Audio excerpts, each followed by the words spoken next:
আশীর্বাদ পর্ব চলছে।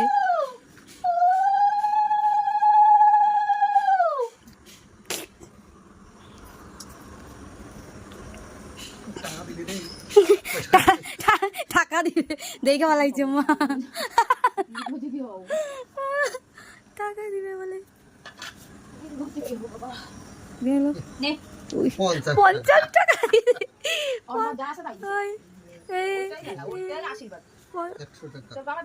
50 টাকা বাবা বসে, কিন্তু বাবাকে খাওয়া দাওয়া হয় না। এই বাবা অনেকক্ষণ আগে গন্ধ পাইছে। দাঁড়াও, হয় না। কি পেঁয়াজ খাইছে?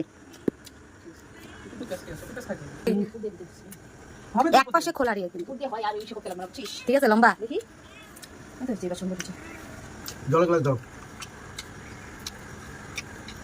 এই যাবি না?